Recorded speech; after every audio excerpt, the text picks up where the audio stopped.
What up and welcome to Rama Screen YouTube channel, and here's my review of The Boys in the Boat. Let's rock this. Now, the last time George Clooney directed a period piece sports movie was Leatherheads about 15 years ago, right? Maybe he was itching to go back to those kinds of stories. Maybe that's why he made this latest film. Who knows? And that's fine. I mean, from time to time, we could use another inspiring, feel good underdog sports movie again. It's the one thing that resonates with all of us audiences, no matter what our taste in movies is. But after having watched The Boys in the Boat, I am sad to tell you that aside from a few mildly crowd pleasing moments, the whole movie is so cliched and banal and trite and milquetoast. Neither the camaraderie nor the romance are very well developed, and some of Clooney's efforts in giving this film a Hollywood ending just doesn't land very well. The Boys in the Boat is a sports drama based on the #1 New York Times best-selling nonfiction novel written by Daniel James Brown. The film, directed by George Clooney, is about the 1936 University of Washington rowing team that competed for gold at the Summer Olympics in Berlin.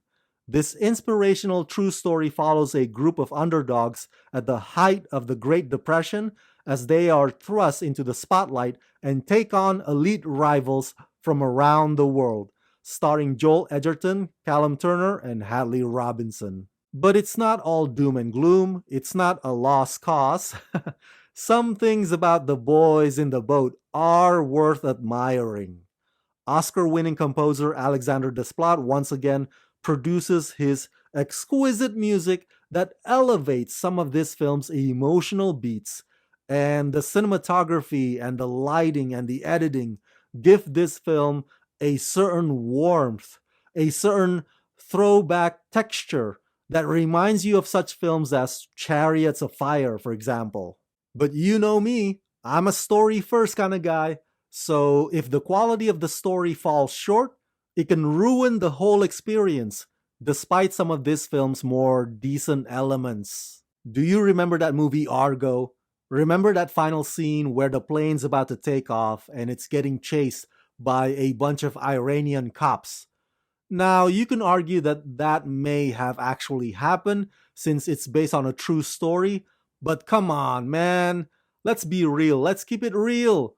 It's more or less a Hollywood way of intensifying what otherwise would probably be just an ordinary scene. Well, in The Boys in the Boat, the strangest thing happened.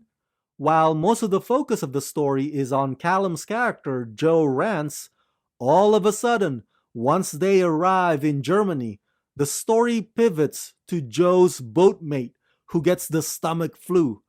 It's such a weird and off-putting way of trying to intensify the final boat race, as if their victory is depending on this one character that we, the audiences, did not go on a journey with prior to that moment.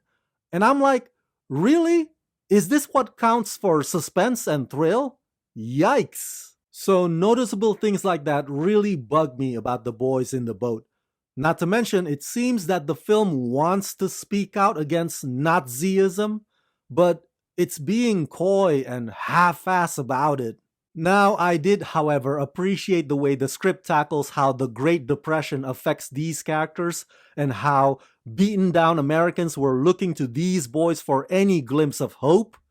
And Joel Edgerton has joined the ranks of movie coaches delivering fiery sports speeches. But back to what I implied earlier, aside from a few scenes that do stand out, for the most part, the tone of The Boys in the Boat just feels flat and monotonous and dry. Some of you might stand up and cheer, but most of you won't. So yeah, overall I give The Boys in the Boat the rating of 2.5 out of 5.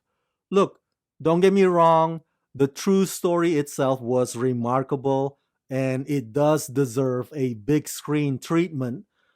It's just that it deserves a better big screen treatment than this.